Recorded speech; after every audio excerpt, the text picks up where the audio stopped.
আজ আমি এসেছি সকালবেলায় আমার বোনের বাড়িতে, আর এখন বৈকালবেলায় আমার বোনের বাড়ির ছাদ দিয়ে ভিডিওটা শ্যুট করছি।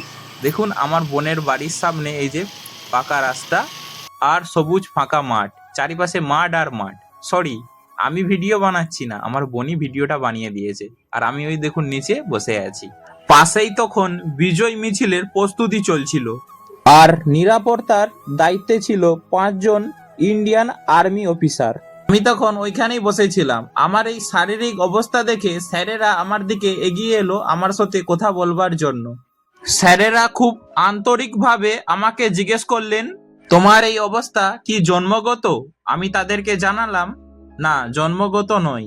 তারপর ওনাদেরকে জানালাম আমার সেই নিষ্ঠুর সকালের কথা, যেই দিনটির একটি দুর্ঘটনা আমার জীবনটাকে পুরোপুরি বদলে দিয়েছিল।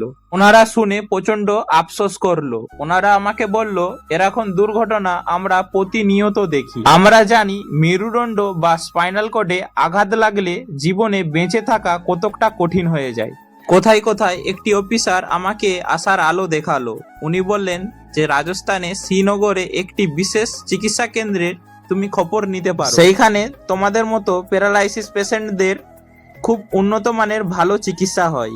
তিনি আরো জানালেন যে ওইখানে বিনা খরচাতে চিকিৎসা হয়, শুধুমাত্র থাকা, খাওয়া দাওয়া আর আসা যাওয়ার খরচাটা নিয়ে গেলেই হবে। ওনারা মূলত হিন্দি আর বাংলা এই দুই ভাষাই জানতেন।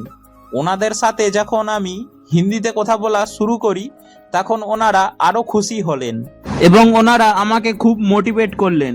বললেন, তোমার বয়স এখনো অনেক কম, তুমি কখনো হার মেনে লিও না, চেষ্টা চালিয়ে যাও, একদিন ঠিকই ঘুরে দাঁড়াবে।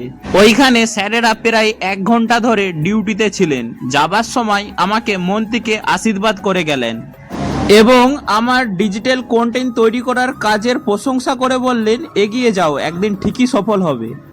দেশ রক্ষা করার দায়িত্বে থাকা এই বীর জওয়ানদের কাছে পাওয়া আশীর্বাদ আর উৎসাহটুকু আমার সারা জীবন মনে থাকবে। ওনাদের প্রতি শ্রদ্ধা জানিয়ে আর এক বুক আশা নিয়ে আজকের এই ভিডিওটা শেষ করছি। বন্ধুরা, হার মেনে নিলে চলবে না, লড়াই করে যেতে হবে।